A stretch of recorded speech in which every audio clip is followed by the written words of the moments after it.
On today's episode of I Grew Up in an Actual Dictatorship, so you know you're not in one, I want to talk to you guys about the things we Cubans have to do to play sports at a social level. The struggles that we have to go through will certainly give you a perspective on how lucky and how blessed we are to be American. The first one is baseball. See, in Cuba, we don't have public parks. I mean, we have public parks, but the grass is way too high, so no one can play on it because the government doesn't take care of them. Because of this, we have to play in the streets, in our neighborhoods, risking breaking somebody's windows. But don't worry, that certainly won't happen because no one has bats, no one has gloves, and no one has baseballs. In fact, I never saw an actual baseball till I got here to the United States. So what we used instead is water bottle caps. I'm not kidding. We use the caps as if it was a ball, and we throw it, and then we get any kind of PVC pipe or any kind of tube to hit it, and that's how we play baseball in Cuba. If you had the economic possibilities, you could make your own ball. All it takes is one rug, a rag, and wrap the rag around the ball, and once that's done, you wrap it with electrical tape. Now, electrical tape is hard to come by and it's expensive, so if people get it, they usually won't use it or spend it on their kids to play baseball,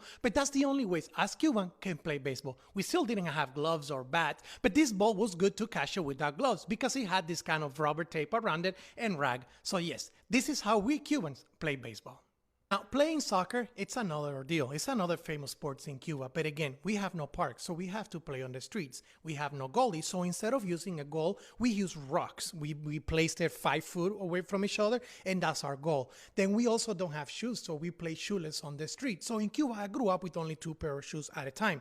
I have, every year, my mom would buy me 1 pair of shoes for school and 1 pair of shoes for my religious events. So when I wanted to go play out in the streets, I had no shoes. I had to go barefooted. But this is something very common in Cuba. Everybody, every kid out there plays barefooted. And to add insult to injury, if you didn't have a ball, you couldn't play soccer. So sometimes you had to walk 10, 15, 20 blocks to somebody's house that you knew that kid had a ball to see if he wanted to play soccer or if he could lend you the ball. But now you have the ball. You have your rocks, and you're shoeless on the street waiting to play. Except that in Cuba, in every single block, the sewers are clogged. So the sewers water will come out to the street all the time. So when you're playing and you kick the ball will sometimes run over the sewers water, and you have to go get it. It was very normal for me to go inside the house as I was playing barefoot.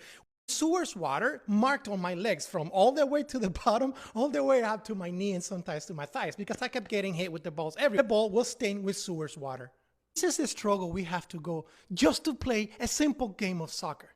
Over here, you just go to a park. There are plenty of them. You go to Walmart and for $10, you can buy a nice soccer ball, a nice pair of cleats. I am so lucky, so blessed, and so proud to call myself an American because I see every single day the difference that being an American has made in my life. I am blessed that my kids were born